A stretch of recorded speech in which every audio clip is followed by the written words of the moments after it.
દિવસની ઉજવણી અંતર્ગત રાજપીપળામાં વોકેથોન અને ક્લિનિંગ ડ્રાઈવનું આયોજન. પર્યાવરણ સંરક્ષણ માટે સકારાત્મક અભિગમ અપનાવવો જરૂરી તેમ ધારાસભ્ય ડોક્ટર દર્શનાબેન દેશમુખે જણાવ્યું. મેદસ્વીતા મુક્ત ગુજરાત અભિયાન અંતર્ગત ઝુંબા ડાન્સથી વોકેથોનનો પ્રારંભ.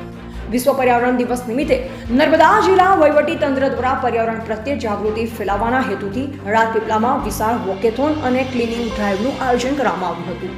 વોકેથોન રેલી ધાબા ગ્રાઉન્ડથી શરૂ થઈ લાલ ટાવર થઈ સરદાર ટાઉન હોલ ખાતેના સર વિનાયક રાવ વૈદ્ય ગાર્ડન ખાતે પૂર્ણ થઈ. બેનર પ્લેકાર્ડના માધ્યમથી નગરજનોને પર્યાવરણ સંરક્ષણનો સંદેશો પાઠવવામાં આવ્યો હતો. આ પ્રસંગે પ્રેરક ઉપસ્થિતિ નોંધાવતા નાંદોદના ધારાસભ્ય ડોક્ટર દર્શનાબેન દેશમુખે આ રેલી એક લીલી ઝંડી આપી પ્રસ્થાન કરાવ્યું. આ તકે તેમણે જણાવ્યું હતું કે વડાપ્રધાન શ્રી નરેન્દ્રભાઈ મોદીના સ્વચ્છતા સંદેશને દરેક નાગરિકે પોતાના જીવનમાં આત્મસાત કરવો જરૂરી છે. આજના સમયમાં પર્યાવરણની જાળવણી અત્યંત આવશ્યક બની ગઈ છે, જેમાં વૃક્ષારોપણ, વૃક્ષોની સંભાળ અને રક્ષણ પણ તેટલું જ મહત્વનું છે.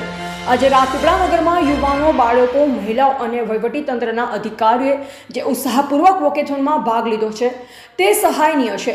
હું નાગરિકોને અનુરોધ કરું છું કે તેઓ પર્યાવરણ સંરક્ષણનો હકારાત્મક અભિગમ અપનાવે અને પ્લાસ્ટિકનો ઉપયોગ ન કરે. પ્રારંભમાં મહાનુભાવો દ્વારા સ્વચ્છતા કર્મીઓનું સન્માન કરાયું, જે બાદ મેદસ્વીતા મુક્ત ગુજરાત અભિયાન અંતર્ગત ઝુંબા ડાન્સ દ્વારા વોર્મઅપ કરાવવામાં આવ્યું.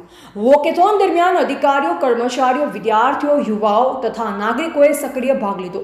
તમામ ભાગ લેનાર સફેદ પોશાકમાં જોવા મળ્યા, જે એકતા અને પર્યાવરણ માટેના પ્રતિબદ્ધતાના પ્રતીકને પ્રતિબિંબિત કરી રહ્યા હતા.